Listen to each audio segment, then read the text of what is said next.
Ladies and gentlemen, Reggie the Rat Wright Jr. has always been trying to get Suge Knight out of the way. Oh, he even informed the police on Suge Knight. I have definitive proof, ladies and gentlemen. Get your popcorn, your coffee, or your tea, and let's get into some of this straight game.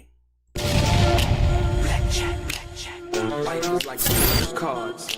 It's not what you dealt, but how you play it.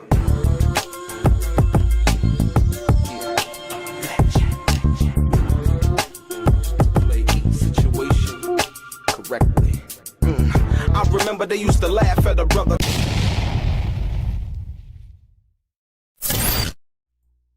Welcome back, guys. Welcome back. It's your boy DELRAY, Richardson, platinum artist, platinum songwriter, Straight Game TV. Thank you for tuning in. I appreciate your time.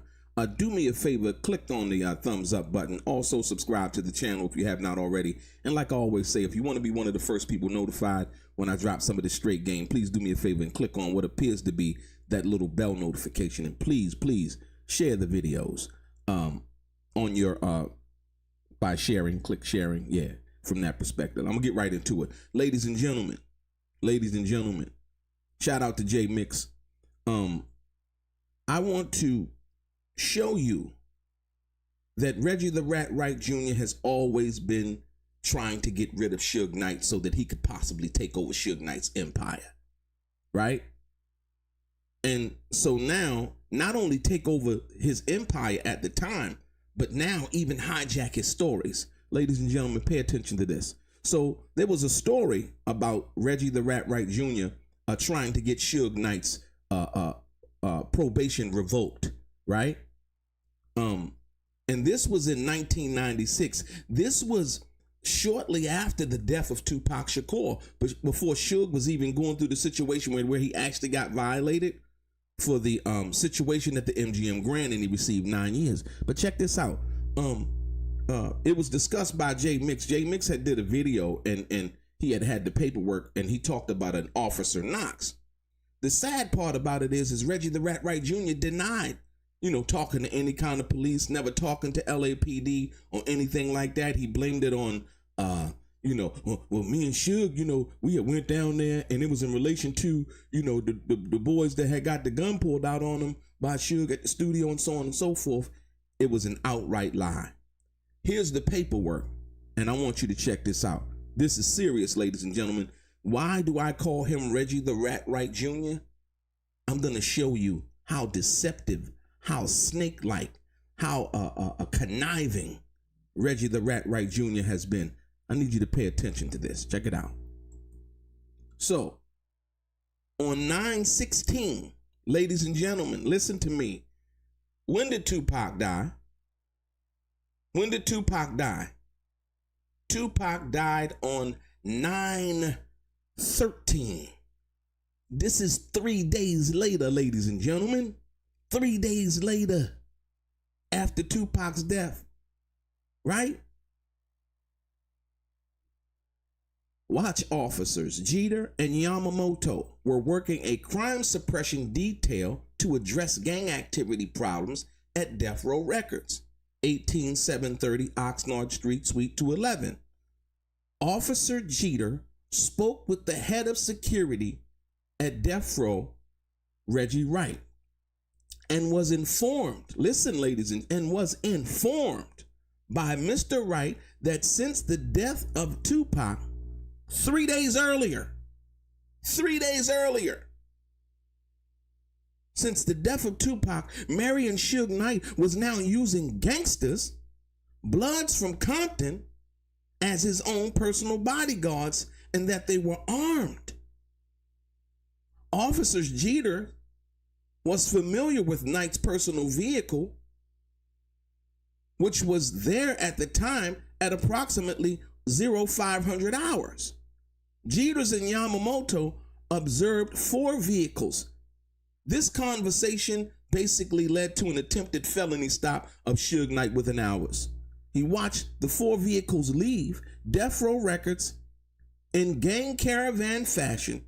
The officer observed Suge Knight In the middle vehicle of the caravan, the officers attempted to stop Suge Knight's vehicle, but were interfered in making the stop by the rear vehicle, a green Humvee, driven by rapper MC Hammer. Subsequently, Hammer was questioned and released, warned only, right? Knight and the rest of his gang caravan eluded the police. Ladies and gentlemen, I first want to get you first have to understand the timeline. And what it says to me that most people were thinking that Suge Knight was really, dealing with Reggie the Rat Wright Jr. that way. You could clearly see at that particular time that Suge no longer trusted Reggie the Rat Wright Jr. with his security after what happened approximately a week earlier, if you will, on September 7th, 1996. Now, when you go back to this right here, you'll see clearly, dude, this is beyond comprehension, man. On 9/16/1996, this is 3 days after Tupac died, Reggie the Rat Wright Jr. is ratting on Suge Knight. He's informing the police that since the death of Tupac Shakur, Marion Suge Knight was now using gangsters, Bloods from Compton in his own personal body as his own personal bodyguards, and they were armed. Ladies and gentlemen, it doesn't get any worse than this. It doesn't get any worse than this. When you talk about somebody being a backstabber, like the OJ song said, right? They smile in your face, but all at the same time, they want to take your place. Backstabbers. If you look in the dictionary, you will see Reggie the Rat Wright Jr.'s face right there. What it says to me, and the reason why this was being done, was Tupac was out of the way now, right? Tupac gone, and like I told you, Reggie the Rat Wright Jr. Created the environment in which he's been caught in so many lies, right? Saying, well, I never told him to not carry guns. We already know that's a lie because his security guard, who was Michael Moore's roommate, basically confessed on a tape that Reggie the Rat Wright Jr. did in an interview with Tim Williams, his name is, right? Go check it out. It's over there on Bums First. But more importantly, you got to understand the time and what's going on at this particular time. See, Reggie the Rat Wright Jr. has always been trying to pass the buck over to Frank Alexander, and everybody else was incompetent, right?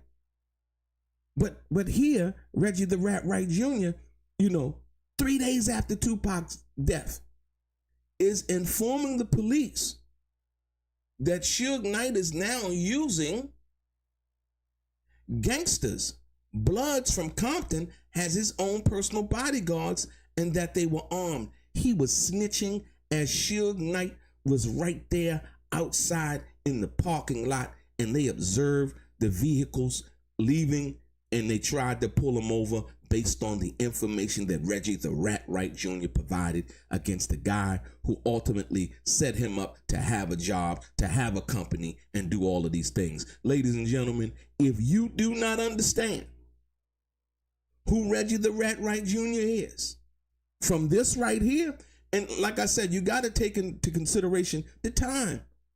Dude, Tupac ain't been dead a month. He ain't been dead 1 month.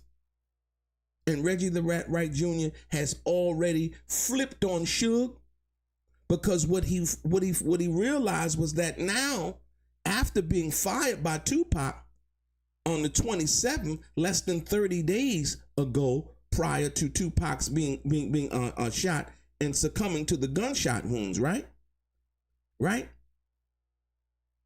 Not even 30 days later, not even 3 days after or a month after Tupac's death, Reggie the Rat Wright Jr. is informing to Officer Jeter and Officer Yamamoto about Suge Knight having his personal security being conducted by gangsters, Blood members. See, and because 1 minute Reggie the Rat Wright Jr. will tell you that I grew up with all these guys, and and trying to get you to think that he was some kind of some way sort of ingratiated with these guys. See, this is a common method. This is a thing that he does, right? But then on the flip side, right, he will go and do this. He will go and do this. 3 days after Tupac died, AM watch officers Jeter and Yamamoto were working a crime suppression detail to address gang activity. And what I like about this is it's dated and it's timed, right? So there can be no ambiguity as to whether this is true. They documented it, right? Right? A gang a suppression detail to address gang activity problems at Death Row Records, 18730 Oxnard Street, Suite 211. I believe that was the studio that they were at, right? Officers Jeter spoke with the head of security. Reggie the Rat Wright Jr. said, man, I never had no conversation. So he even lied about this because he said he never had a conversation with him, right? Reggie the Rat was informed. Listen, Reggie Wright, they talked to Reggie Wright and they were informed by Mr. Wright that since the death of Tupac, Murray and Suge Knight was now using Gangsta's Blood members from Compton as his personal detail. Remember at the Soul Train Music Awards? Reggie did the same thing. Reggie snitched on the other guys. Now, we don't really know what was going to go on. We seen the night that Suge Knight was there. Suge Knight also had on one of those burgundy sweatshirts that said something about, I think, P-Funk or whatever on, and you see Tupac had the fatigue jacket on that night at the Soul Train Music Awards, right? But listen, Reggie the Rat Wright Jr. did the same exact thing in January, February, March of 2016, right? He said he informed the police. Once again, that's what Suge Knight called him, a Judas. So do you think, based on that incident and this incident in which Reggie the Rat Wright Jr. can't deny, based on the date, time, I mean, I'm just appalled that it's 3 days after Tupac died, you know? And now all of a sudden, the guy who was the head of the failed security, and I can understand Suge probably using his homeboys now. He couldn't trust Reggie. Reggie was a weak link. Look what happened in Vegas. So Suge said, you know what? I'm going to take it, you know, with the homies because, like I said, Reggie the Rat Wright Jr. had failed. This is this is clear evidence that Suge had lost confidence in Reggie the Rat Wright Jr., period. So for all of the people saying, well, why did, Suge let Reggie run his company? This is proof right here. Reggie didn't run the company. He didn't run nothing. Like I told you, it was Michelle A. I showed you guys the affidavit. And where Suge said, when they asked him in court, who ran your company while you were incarcerated? And he said, Michelle A. Reggie was just the liaison. He was not a label boss. He always wanted Suge Knight out of the way. As you can clearly see with this right here. You can clearly see it. So ladies and gentlemen, I want you to understand who you've been listening to, right? The lies that they've been telling. Gullible John also knows all of this, tried to jump on the bandwagon and trying to exploit Tupac, his music, his name, and John did not even know Tupac. So you got to understand, take this really, you got to digest this, man. This is 9/16/1996, man. 3 days after Tupac died. And the police are coming, and like I said, Reggie the Rat Wright Jr. is basically telling on Suge, and it led to the conversation, or the informed information conversation led to an attempted felony traffic stop of Suge Knight within hours. Within hours. Amazing. Amazing.